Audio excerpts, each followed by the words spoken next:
Oi, pessoal. Hoje a gente vai falar de plaqueta e hemostasia.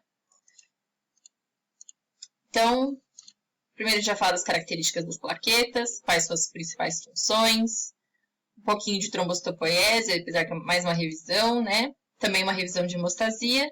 E aí entrar na aula, o tópico principal da aula, que são as alterações de hemostasia. Então, quais são as características das plaquetas? Bem, as plaquetas elas podem ser chamadas tanto de plaquetas quanto trombócitos. Elas são fragmentos citoplasmáticos do megacariócito, então elas não são células, elas são só fragmentos do citoplasma do megacariócito. Tem forma discoide e anucleada, de tamanho variável. Então vamos supor que essa célula aqui, esse elemento aqui, seja um eritrócito, né? Na média, esse eritrócito é um eritrócito de cão, tem 69 centilitros. Centilitros é a unidade de volume, né, de tamanho desse elemento do sangue, né? Uma plaqueta, ela tem em média, né, isso da mesma espécie, 8 centilitros. Então, ela é bem menorzinha em relação ao eritrócito, certo? Quando a gente compara aqui os eritrócitos, aqui um leucócito, a plaqueta ela é bem menorzinha, então, que o eritrócito. E ela tem tamanhos variáveis, ela não é sempre redondinha, ela pode variar em termos de formato. Ela também pode variar em termos de coloração. Pode ser influência do corante? Pode. Mas também pode ser influência do tipo de grânulo que tem no interior dela, que a gente vai falar daqui a pouco. Então, a coloração da plaqueta ela vai variar entre tons róseos a tons azulados, isso por causa principalmente da presença dos grânulos internos. Não precisam decorar o nome desses grânulos e nem o que cada um faz. Só é importante saber que as plaquetas elas possuem grânulos no seu interior. E aí tem o fator de von Willebrand, que, por exemplo, é um fator de coagulação bem importante. Então, as plaquetas elas carregam fatores de coagulação. Então, para ocorrer a cascata de coagulação, é importante que existam plaquetas, né? Tem várias funções, aqui tem um monte de palavras e tal, né? Quais são as funções mais importantes que a gente tem que lembrar? Primeiro, as plaquetas facilitam a adesão e agregação plaquetária. Então, é elas que possibilitam que haja formação do tampão ou do plugue plaquetário. Outra coisa, esses grânulos, eles promovem a adesão das plaquetas ao colágeno subendotelial. Então, vocês viram lá no vídeo da semana passada que quando ocorre ruptura, né, do endotélio vascular, o colágeno fica exposto e a plaqueta ela gruda ali no colágeno. Então, são esses grânulos que fazem que isso ocorra. Auxiliam no processo de transformação do fibrinogênio em fibrina porque carrega elementos relacionados à cascata de coagulação. Também estimula a mitose do endotélio, então a plaqueta ela tem capacidade de auxiliar a regeneração do endotélio e também de contração da musculatura lisa do endotélio, fazendo com que haja vasoconstrição local. Existem outros grânulos também associados que estão no interior, né, das plaquetas, que tem reação com resposta alérgica, já que tem capacidade, né, tem produção de histamina no seu interior, também estimula a vasoconstrição e também estimula a agregação plaquetária.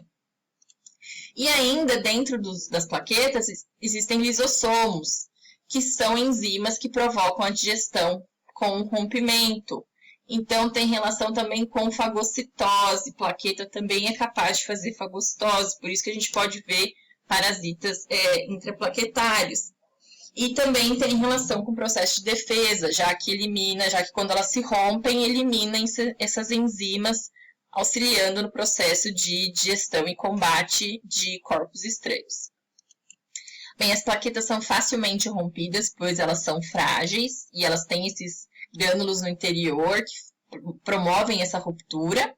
Elas têm característica de aderir ao vidro e colágeno, então a gente não usa tubos de vidro, só vidro, né, sem nada no seu interior, porque senão elas iriam aglutinar toda vez que a gente usasse esses tubos para coleta de sangue, e aderem ao colágeno subendotelial. Não aderem ao plástico, silicone e endotélio, Por isso que os tubinhos que a gente utiliza para fazer coleta, eles são de vidros siliconados, para não ter agregação plaquetária. Não aderem ao endotélio justamente para não ter risco de formar um plug plaquetário sem ter necessidade, certo? A gente faz contagem de plaquetas, normalmente a máquina faz para nós, mas a gente observa se tem agregação e se as plaquetas estão num formato, numa quantidade normal, no esfregaço sanguíneo. Pode-se fazer a contagem de plaquetas utilizando também a câmara hemocitométrica, que eu mostrei para vocês para fazer o leucograma. E aí sempre a gente vai coletar esse sangue em tubos de plástico ou de vidro siliconado. Elas têm capacidade de aderir entre si, promovendo essa agregação plaquetária. Bem, quais as funções das plaquetas? Primeiro, proteger o endotélio vascular. Então, a primeira coisa, uma das funções mais importantes da plaqueta é, no caso de rompimento do endotélio, elas vão fazer o primeiro bloqueio para evitar a saída dos eritrócitos, para evitar uma hemorragia. No caso de trombocitopenia, que é a diminuição do número de plaquetas em relação ao valor de referência, vai haver saída de eritrócitos, causando, normalmente, petequias ou púrpuras. Outra função é carrear fatores de coagulação nos seus grânulos. E aí, também, além dos grânulos, né, na sua superfície celular. Também pode carregar adrenalina na superfície, o que, todos esses elementos, eles são importantes para que ocorra também depois a segunda fase da hemostasia, que é a parte de transformação de fibrinogênio em fibrina. Produz elementos que amplificam a agregação plaquetária e atividade contrátil do coágulo. Fagocitam bactérias, principalmente gram-negativas, e ainda formam o tampão plaquetário, que após a vasoconstrição é o mecanismo primário ali, junto com a vasoconstrição, o mecanismo primário da hemostasia. Então, a plaqueta tem várias funções bem importantes, né? Isso a gente já tinha visto. Bem, quanto à trombocitopoiese, é só uma revisão do que a gente já viu, né? A trombocitopoiese é o processo de formação das plaquetas, lembrando que elas são formadas a partir do megacariócito. Os hormônios que regulam esse processo são a eritropoetina e a trombopoetina, que são produzidas nos rins, e a ativação dela é por feedback negativos, quer dizer, diminui a quantidade de plaquetas, aumenta a produção. Outra informação importante é que o baço ele armazena entre 30% a 40% das plaquetas circulantes.